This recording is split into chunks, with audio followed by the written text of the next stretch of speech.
Hello everybody. Well, that was 8.76 miles just completed on the road here. I intended on doing 8.5, but I don't know, this little cheap tracker, I believe it, I don't know if it lost me or what, but I went to 4.25 and then, you know, crossed the highway and turned around and come back the other direction, and then a long ways from vehicle here it said, you know, that I had made 8.5, and I was like, well, there's, you know, being on the road, there's nothing left to do, but you got to do it, you know. So last week I done my 7.7 miles on treadmill, and you know, I done 2 or 3 sessions on that. My lips are rough shape, but the treadmill, I would say, is easier physically. You can run faster and keep your heart rate down slower, or, you know, lower at a faster speed. I'm assuming because your legs are being pulled back, you're not pushing as hard as normal as you would on the road. But mentally, it is not nearly as easy as doing it on the road. You know, there's no heels on the treadmill. I guess you can put heels on it, but no heels. There's no cold. You know, this Monday morning, I come out here about 9 in the morning, and here it is, just finished up. It's 11:09. So it was ice cold starting off, and that's a little bit of a struggle. Like, how much clothes do you wear or not wear for you know, the weather?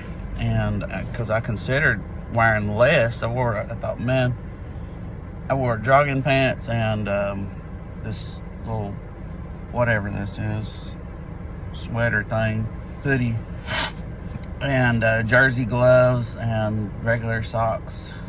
And, you know, starting off, my hands were numb, my face was numb. I thought, man, I have messed up and not wore nearly enough clothes. But you know, now coming back, I was sweating quite a bit under them. So, you know, I guess that was freeze one part, hot the next. You know, you're never going to be comfortable, because you can't just be carrying around a pile of clothes with you while you're running, you know, that you're taking off, or dress and undress and all that with a backpack full of clothes. So, I mean, I guess you could, but I couldn't imagine doing it.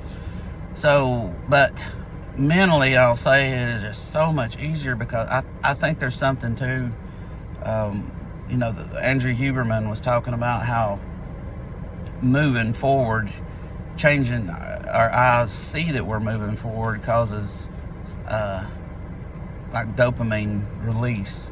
It's like forward progress. And then, but on the treadmill, you don't get that. You know, you don't see objects coming, you know, at you.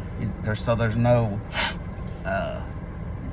even though your legs are moving forward, you know, your legs are moving, and you are, I guess, I don't know, you're not making forward progress according to your brain. So I feel like maybe that same image stuck is just almost like, to your mind, it feels like you're just standing in place for, you know, hour and a half or 2 hours. And so you don't get that little dopamine release that, you know, keeps, you know, it's like a little bit of incentive to keep going. Plus there's, like, you know, there's stuff to look at. There's a change of scenery, as they say. So I believe definitely the time went by a lot faster on the road, and I'm just going to keep doing that unless it's just 10 degrees and I could freeze to death on the side of the road, or if it's a coming thunderstorm or something, I'll do the treadmill. But you know, it was a good change of pace, but I'll say prefer to do the road. So that's it. And so 8.76 now, and right now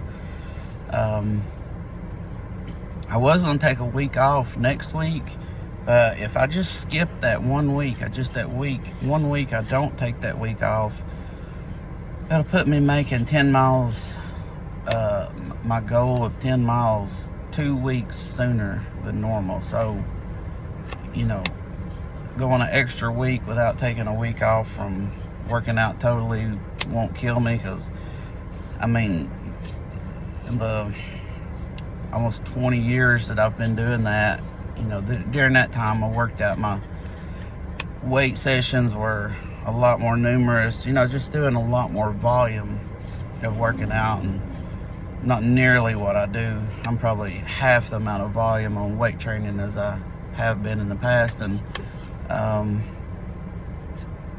actually getting better results from doing that, which is just typical of people that have been doing high volume. Then they lower the volume, increase the intensity, and they usually see a jump in muscle growth and strength, and less wear and tear on their body, a lot less aches and pains from that. So that, and I think I'm going to raise my calories to probably about 500 extra a day than what they were before I started this whole running thing, because I've got to 400 calories extra per day, and I'm still losing weight. So I was trying to think, I was like, well, I'll add, with each week I'll add 100 calories, but that doesn't make sense, because my distance is increasing by 10%, and now where my 10% a month or so ago was half a mile, now my 10% is almost a mile added to. So it creates a significant amount of calorie expenditure, and it's just it's definitely a good way to get lean if you want to, because it's eating enough is the problem, not eating too much. Trying to force enough food to maintain body. If you're trying to maintain body weight, is the problem. So, which is a good problem. So right now it's 8.5. I'm gonna try to actually do 8.5 this next time I run in a couple of days, but then I think it'll be 9.5, 9.4. Then I'm just gonna go do 10 the next week, and that'll be 10 miles. So I'll know what that feels like. Anyways, that's all I wanted to say. Thank you.